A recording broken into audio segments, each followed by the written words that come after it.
Salut à tous, c'est Renaud pour un nouveau Rétro Gaming à Papa. Bienvenue aujourd'hui. Thunder Force 3, le hit Mega Drive sorti en 90 par la petite maison Technosoft, voilà, qui nous a pondu depuis le début des années 80 des shmups de référence, enfin jusqu'à la Saturn. Donc on parlera peut-être, si j'ai un peu le temps, de la maison Technosoft. Voilà, donc décollons à bord du Styx afin d'amener la paix dans la galaxie. Voilà pour le scénario, bon, qui est pas passionnant. On s'en fout un petit peu. Donc ce Styx de Thunder Force est considéré comme l'un des meilleurs shmups des années 90, au moins pour cette console Mega Drive. Voilà, c'est un jeu très complet. Il va faire la différence au niveau de la diversité de ses armes, hein. Vous aurez deux tirs différents, le twin shot, le back shot, vous aurez de nombreuses armes, hein. Je crois qu'il y en a 6 différentes. Voilà, on pourra gérer sa vitesse, comme vous voyez en haut à droite de l'écran. Vous avez 4 crans, donc comme sur un circuit avec une voiture, vous pourrez régler la vitesse de votre petit vaisseau. Ça c'est très pratique pour certains passages qui seront vraiment très très chauds dans certains niveaux, vous verrez. Voilà, donc le jeu propose 7 niveaux, tels que la jungle, les grottes volcaniques ou encore des galeries glacées. Voilà. Les déplacements sont précis, donc grâce à ces différentiels de vitesse. Les graphismes sont très sympas, le rythme est soutenu et sans aucun ralentissement, contrairement à sa cousine, sa version cousine sur Super NES qui s'appelait Thunder Spirit, où voilà, le jeu reste graphiquement correct, mais enfin il y a énormément de clignotements et de ralentissements. Donc cette version Mega Drive reste quand même le haut du panier. Surtout je crois en plus que la version Thunder Force AC en arcade était sortie après. Donc en gros, si vous voulez, le jeu a été tellement bon sur Mega Drive qu'on en a fait une conversion arcade. Voilà, donc ça c'est quand même c'est assez rare, donc il faut le signaler. Ça prouve vraiment la richesse du jeu. Voilà, le jeu était très beau, comme vous le voyez. On avait aussi des sprites très très colorés, très vifs, et surtout un scrolling très poussé. Voilà. Et vous verrez aussi, si je peux vous montrer, énormément d'animation dans les décors, ce qui changera aussi votre façon de jouer, ce qui donnera aussi énormément de difficultés. Voilà, on va se faire une petite partie. On va attaquer. Donc, il n'y a pas d'option dans le jeu. Alors, je crois qu'il y avait des options, cachées. Il fallait faire une petite manip, voilà, pour régler sa difficulté, écouter les musiques, etc. Donc, je vous cache pas que je me suis mis en normal. Hein, donc, voilà. Donc, vous pouvez choisir son niveau. Voilà. On voit les différents niveaux, les différentes planètes sur lesquels on devra évoluer et battre les ennemis. On va commencer par Hydra, je crois que c'est le premier niveau. Niveau de la jungle, voilà, donc le petit topo briefing au début. Stage Hydra, donc target, là, on fera battre cette espèce de gargoyle. Et voilà. Alors on commence donc avec les tirs de base. Ici, je vais attraper, voilà, un des éléments à attraper très important, ces petits satellites, là, 2 petits satellites, qui nous permettent d'avoir une puissance de feu un peu plus costaud. Donc voilà, on va attraper les items. Alors ces items, c'est quoi? C'est des bonus de points, mais c'est très souvent des armes, donc il faut bien les prendre. On les voit au milieu en haut. Donc voilà, j'ai les premiers tirs, le twin shot, le back shot, et j'ai attrapé le missile. Voilà, donc vous voyez, ça commence à être costaud. C'est vraiment très pratique, donc il faut vraiment bien les ramasser, ces petits satellites, parce qu'ils permettent vraiment de bien défoncer les ennemis, de couvrir une plus grosse partie sur l'écran, parce que c'est quand même un shoot qui est très exigeant. Donc il faut rester bien vigilant, ça arrive de tous les côtés. Il faut bien utiliser ses armes. Donc là, un mini-boss qui arrive, hein, qui nous tire des lasers. Donc il faut lui tirer dans la tête en évitant sa queue qui nous tire dessus. Voilà, je l'ai eu. Donc la difficulté, bien sûr, c'est d'éviter tous les tirs qui arrivent à droite à gauche. Alors dans ce niveau de jungle, on voit pas forcément les canons, les lasers qui sont cachés en haut et en bas, hein, dans cette espèce de végétation. C'est un décor qui est un peu trop fouillé dès le départ, donc on voit pas trop ce qui se passe, ce qui se trame. Voilà, donc là je change d'arme, j'ai le missile, donc ce qui me permet de tirer devant, derrière et surtout de balancer des missiles en haut et en bas. Ça me permet d'arroser un petit peu toutes ces tourelles. Là, je vais essayer de passer sans me faire défoncer. Voilà, bravo.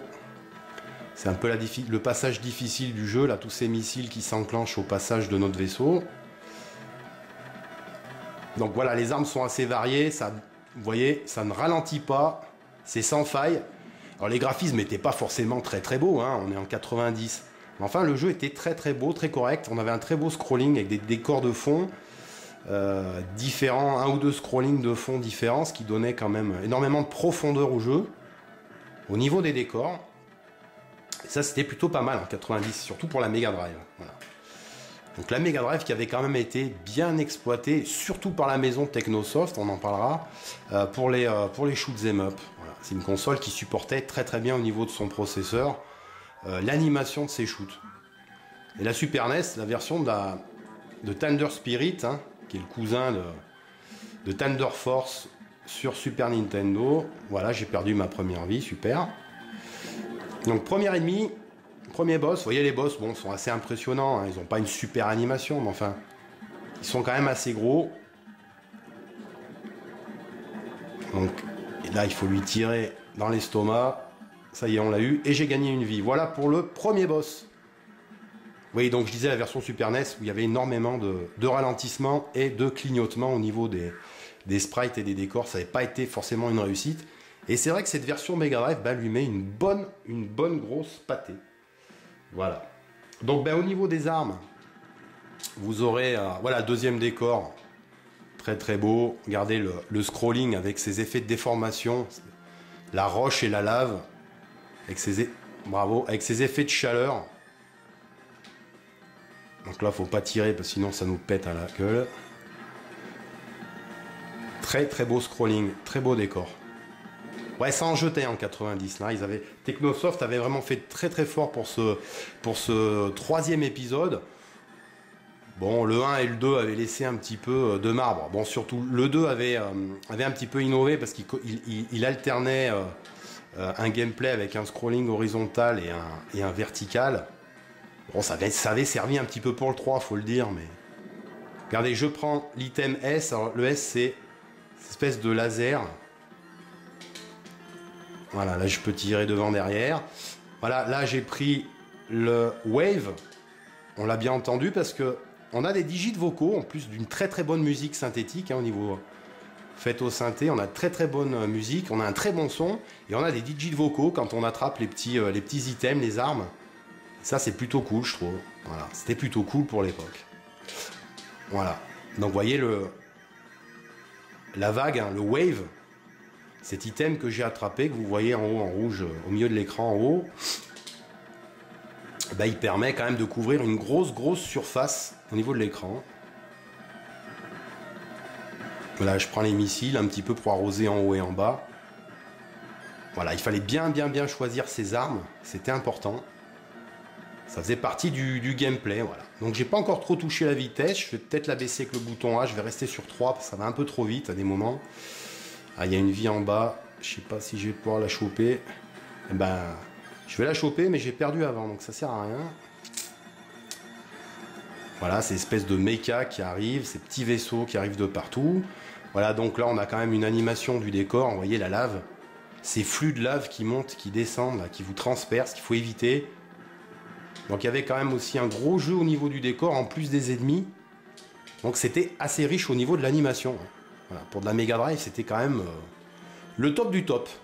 Voilà, puis le Thunder Force 4 aussi avait été une réussite, hein, bien sûr. Encore plus beau, plus riche, plus intéressant. Je sais pas s'il n'y a pas des ralentissements, contrairement à celui-là. Voilà, on arrive au deuxième boss. Je vais essayer de le torcher.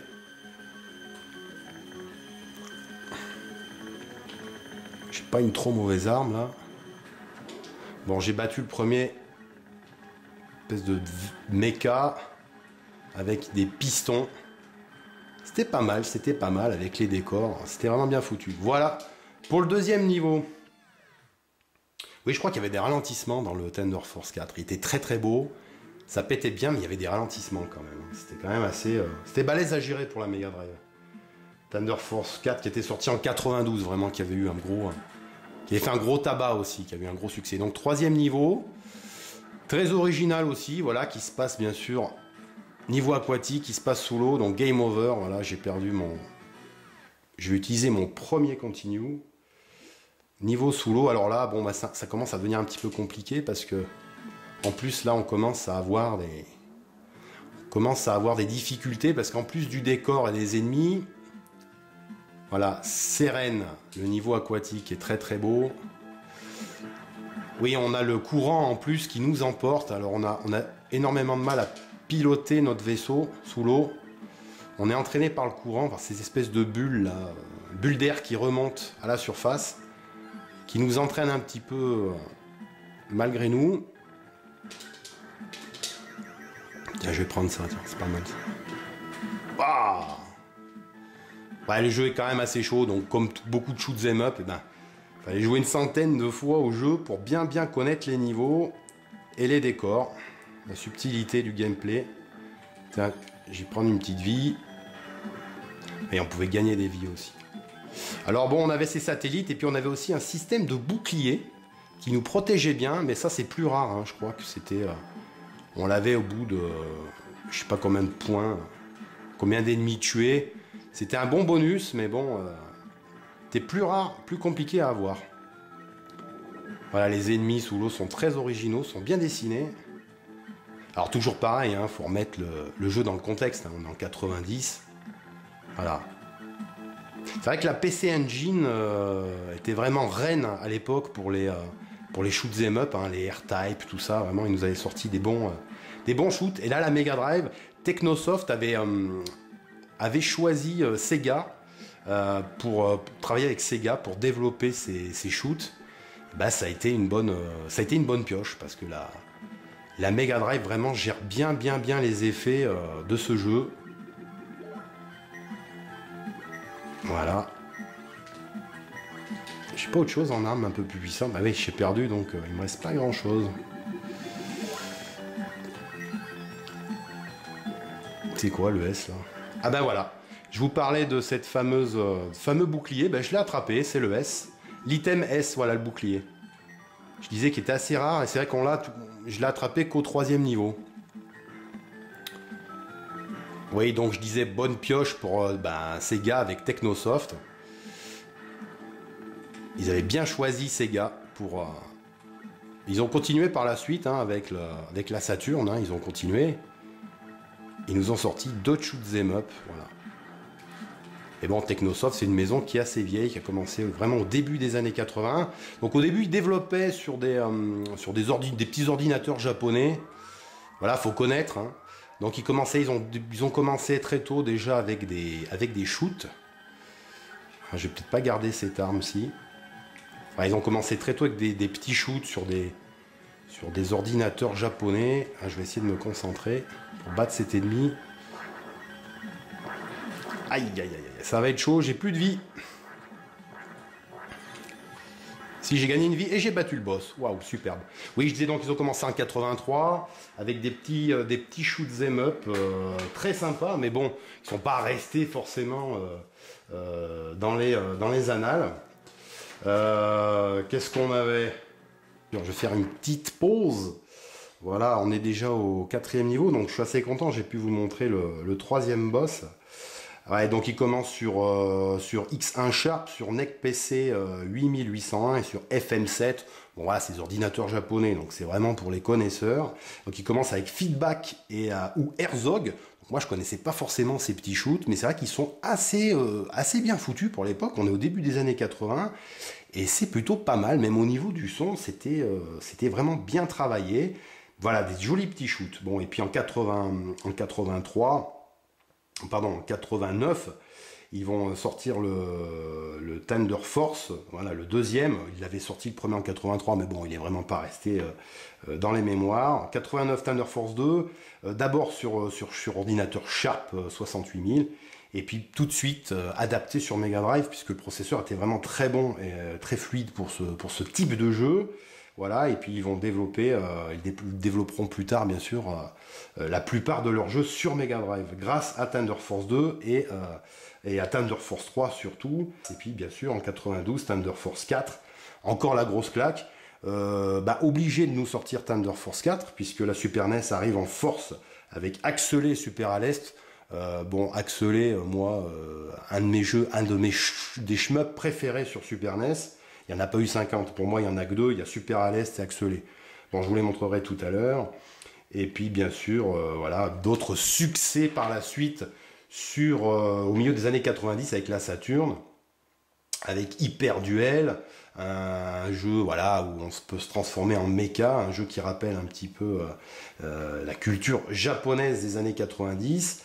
Après, Steel Doom et un versus fight 3D avec des mechas, et surtout, alors, s'il y en a un à retenir en 97, c'est le magnifique Blastwind, dans la plus pure tradition des shmups verticaux, un jeu qui me fait penser beaucoup à Musha Alesta sur Mega Drive, qui est une autre référence de shmup sur Mega Drive. Voilà. Puis les fans auront bien sûr des packs, des jolis petits packs de compilation, c'est les Gold Pack 1 et 2 sur Saturn, où on retrouvera donc, je reprends ma partie, donc dans ces grottes, vous voyez, ça bouge bien au niveau du décor.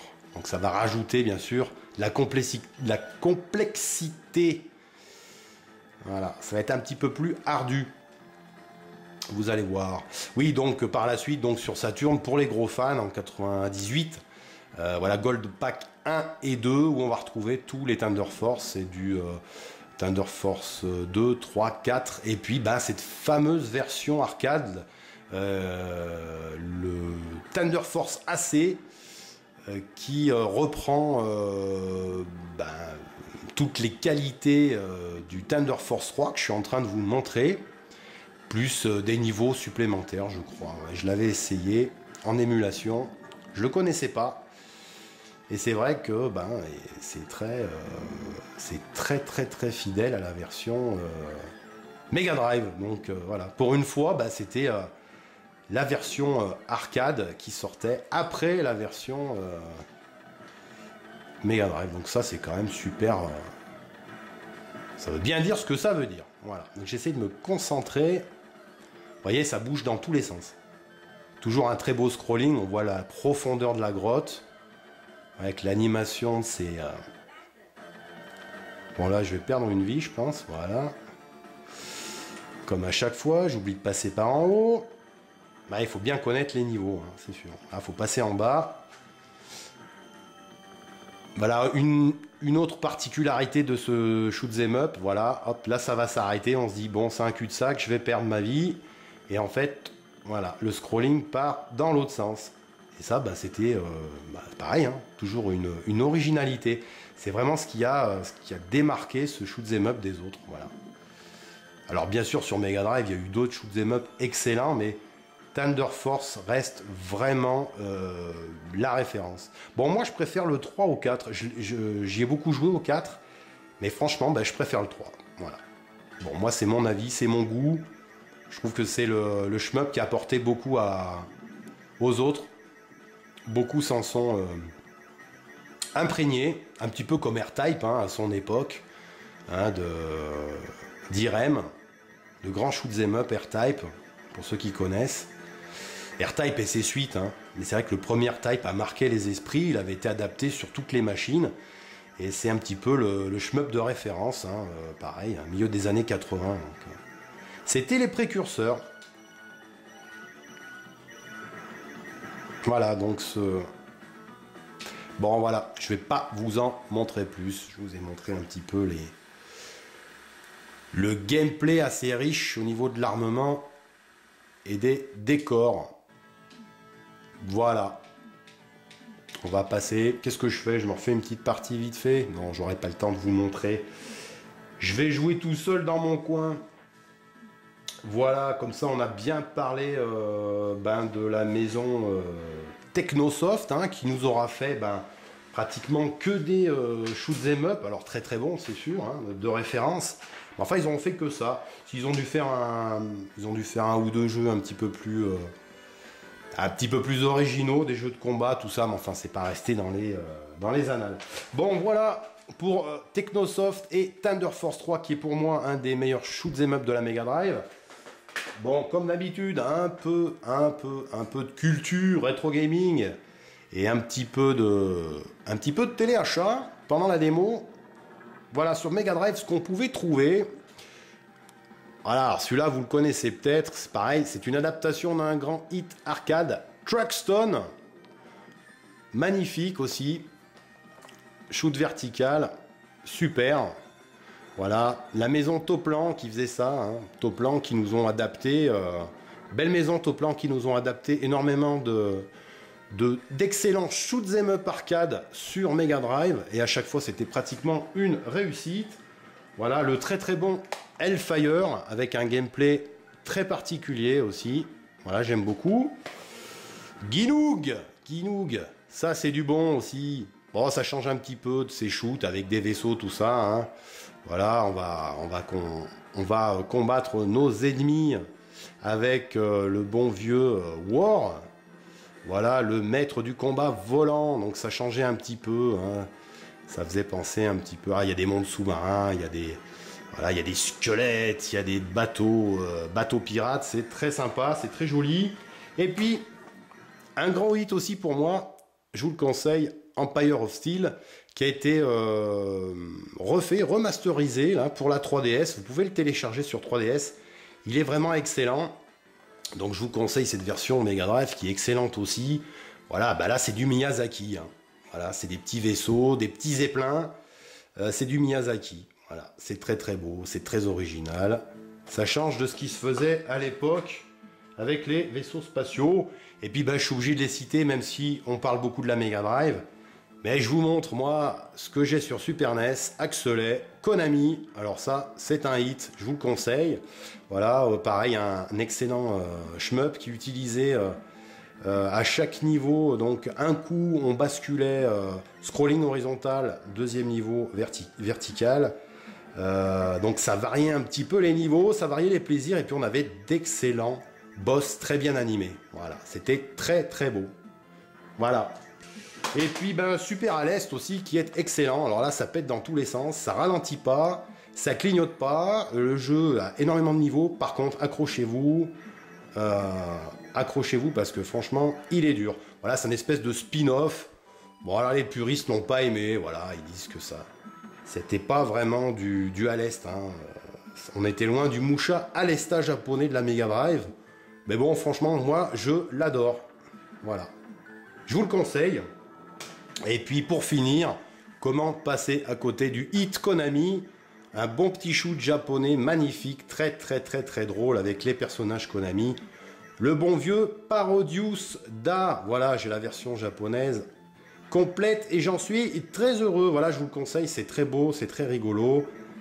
Et ça pète bien, vous passerez un bon moment à deux avec des personnages délirants. Eh bien je vous remercie de m'avoir suivi pour ce bon moment de rétro gaming. Avec ce shoot 'em up voilà, de Technosoft. J'avais pas encore parlé trop des shmup. Il y en a tellement, mais c'est vrai que celui-là est toujours cité en référence. Donc je vous le conseille, achetez-le, rachetez-le et amusez-vous bien avec. Voilà. Et c'était Runout. À très bientôt, merci. Salut. Salut.